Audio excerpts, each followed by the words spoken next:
Assalamualaikum warahmatullahi wabarakatuh.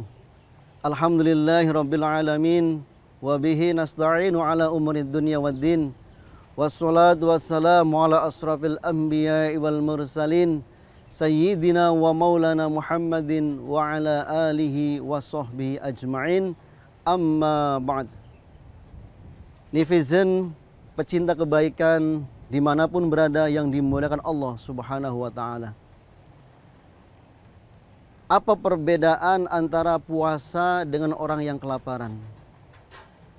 Secara objektif tidak ada perbedaannya, karena mereka sama-sama menahan lapar, menahan haus. Tetapi secara subjektif itu ada perbedaan antara orang yang kelaparan atau orang yang lapar dengan orang yang berpuasa. Orang yang lapar mungkin akan menimbulkan penyakit. Misalnya dikatakan sebagai orang yang kelaparan itu adalah penyakit busung lapar. Tetapi orang yang berpuasa sama-sama menahan lapar, sama-sama menahan haus, tetapi justru akan bertambah sehat. Karena apa? Karena dinding-dinding dalam lambung diistirahatkan sehingga bukannya tambah sakit untuk dalam keadaan berpuasa, tetapi dia akan justru bertambah sehat. Akan tetapi yang menjadi pertanyaan lagi adalah, apakah puasa itu bermanfaat hanya sekedar misalnya dalam segi kesehatan saja? Tentunya tidak. Justru orang yang berpuasa, walaupun malam harinya diniatkan untuk berpuasa, tetapi tanpa adanya kesadaran justru akan bertambah sakit. Karena apa? Karena orang yang berpuasa tanpa adanya kesadaran justru akan mempunyai jiwa yang gelisah. Salah satu contoh misalnya, ketika kita berpuasa selalu mengingat kita mau berbuka pakai apa ya. Lalu kalau saya terlambat berbuka kena dan lain sebagainya, terutama untuk para ibu-ibu. Mungkin para ibu-ibu kalau sudah berpuasa itu udah berpikir mau buka pakai apa, di mana. Nah, pemikiran-pemikiran seperti itulah yang membuat puasa kita bukannya tambah sehat, justru puasa kita akan bertambah sakit, terutama kegelisahan di dalam jiwa. Netizen, pecinta kebaikan dimanapun berada yang dimuliakan Allah Subhanahu wa ta'ala. Ibadah puasa merupakan ibadah yang sangat rahasia. Beda halnya dengan ibadah-ibadah yang lainnya. Seperti halnya sholat, zakat, haji. Karena apa? Karena memang puasa tidak mempunyai rukun-rukun seperti gerakan-gerakan atau apa istilahnya amaliyah, berupa gerakan-gerakan. Beda halnya dengan kita beribadah sholat misalnya. Tentunya orang akan melihat dengan kasat mata kita melaksanakan sholat. Gerakannya begitu bagus. Ada yang asal-asalan. Tentunya itu juga kan menimbulkan sedikit riya. Begitu juga ketika kita membayar zakat. Ada gerakan tangan menyerahkan harta kita kepada orang yang diberikan zakat. Tetapi bagi puasa tidak. Antara puasa dengan Allah itu sungguh sangat dekat sekali. Jadi tidak terlihat oleh kasat mata oleh orang lain. Orang yang misalnya badannya lemas ketika berpuasa, terus dia tidak mau melakukan aktivitas yang begitu berat, apakah dia dikatakan sebagai orang yang puasa sempurna? Tentu tidak. Itu bisa diakal-akalin. Nah, maka dari itu puasa bersifat rahasia yang tahu hanya Allah dengan yang berpuasa itu sendiri. Rasulullah SAW bersabda dalam hadis qudsi bahwasanya kullu amal ibni adama lahu illa siyam. Bahwa setiap amal anak Adam itu dicampuri dengan hawa nafsu. Illa siyam, kecuali puasa. Jadi amal-amal ibadah yang lainnya seperti sholat, kadangkala kita itu dicampur dengan hawa nafsu. Misalnya kalau kita sholat di depan atasan kita, tentunya gerakannya akan begitu begitu baik. Begitu juga ketika menjadi imam terus di belakangnya ada atasan kita. Tentunya imam itu akan membaca Al-Qur'an begitu dengan fasihnya. Beda dengan sholat sendirian. Itulah yang dimaksud bahwa setiap amalan anak Adam itu selalu dicampuri oleh hawa nafsu. Ila siyam, kecuali puasa. Fa innahu li wa ajnabihi. Karena sesungguhnya puasa itu kata Allah untukku. Dan nanti aku sendiri yang akan membayarnya.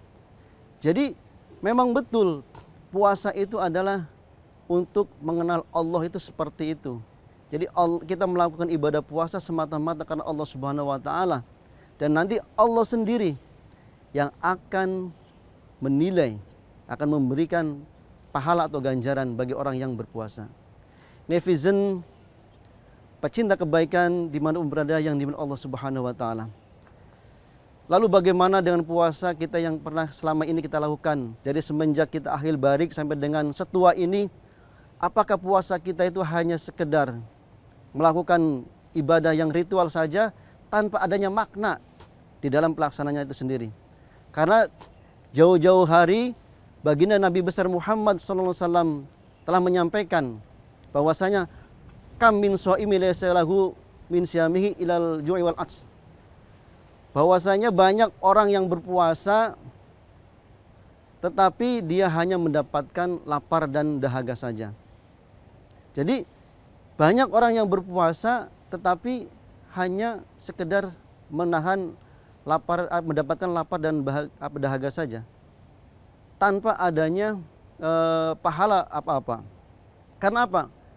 Karena mereka hanya mempuasakan jasmaninya saja, tidak mempuasakan rohaninya juga. Maka dari itu, agar puasa kita mampu mengenal Allah Subhanahu wa taala dan dekat dengan Allah Subhanahu wa taala, maka diharuskan puasa kita tidak hanya puasa secara jasmania saja, tetapi ruhani juga harus kita puasakan. Seperti halnya tidak ghibah, tidak marah-marah, tidak bertengkar dan lain sebagainya, adu domba dan lain sebagainya. Itulah yang menyebabkan kita berpuasa tetapi tidak mendapatkan apa-apa, karena kita masih melakukan hal-hal yang dilarang oleh Allah seperti ghibah, seperti bertengkar, marah-marah. Maka dari itu, agar kita dapat mengenal Allah, maka lakukanlah puasa kita dengan jasmani juga serta ruhani juga, sehingga kita akan mendapatkan manfaat daripada puasa itu sendiri. Coba kita simak beberapa contoh bahwasanya ketika ular itu berpuasa, maka ular itu akan berganti kulitnya, menghasilkan kulit yang baru. Begitu juga ketika induk ayam berpuasa selama 20 hari, dia akan menetaskan anak-anak ayam yang lucu-lucu. Begitu juga ketika beruang kutub berpuasa, maka dia akan menghasilkan ikan-ikan kod yang siap diburu. Begitu juga ketika ikan hiu berpuasa, tentunya dia akan mendapatkan gigi-gigi yang baru. Itulah puasa-puasa yang dilaksanakan oleh hewan yang akan menghasilkan sesuatu yang bermanfaat bagi dirinya. Ular dapat menghasilkan kulit yang baru, ayam dapat menghasilkan anak-anak yang baru. Begitu juga dengan beruang kutub akan menghasilkan ikan kod yang begitu banyak, dan juga ikan hiu akan menghasilkan gigi-gigi tari yang baru. Lalu bagaimana dengan puasa kita?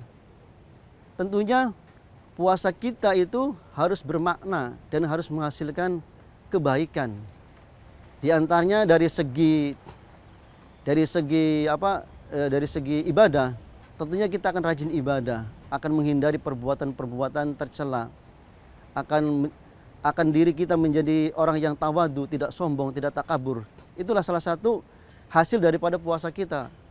Atau dalam segi sosial, kita menjadi orang-orang yang peduli terhadap lingkungannya, tidak korupsi, dan juga peduli terhadap lingkungannya. Dan kita juga semuanya tidak mau dicap sebagai orang yang beragama, tetapi justru kita mendustakan agama. Wahai engkau manusia, mendustakan agama, apabila mereka engkau sia-sia. Jadi apabila kita beragama tetapi dikatakan sebagai pendusta agama apabila kita menyia-nyiakan fakir miskin, yatim piatu, janda-janda yang kurang mampu. Dengan adanya puasa yang kita laksanakan dengan penuh kesadaran, ya, insya Allah kita akan menjadi orang yang berempati. Puasa kita akan menghasilkan sesuatu yang baik. Kita akan berempati kepada orang lain yang pernah merasakan bahwasanya lapar itu tidak enak, haus itu tidak enak, maka kita akan menjadi orang yang peduli. Begitu juga dalam segi makrifat, bahwasanya puasa kita hanya untuk Allah Subhanahu wa taala. Karena apa? Karena ibadah puasa merupakan ibadah rahasia. Dalam sebuah ayat dijelaskan, wa idza sa'alaka ibadi anni fa inni qarib. Kata Allah, wahai Nabi, wahai Muhammad, katakanlah kepada hambamu bahwasanya kalau kamu bertanya tentang Allah, maka aku adalah dekat. Jadi salah satu fungsi kita melaksanakan ibadah puasa adalah yaitu untuk mendekatkan kita kepada Allah Subhanahu wa taala, dan insya Allah kita akan kenal dengan Allah Subhanahu wa taala.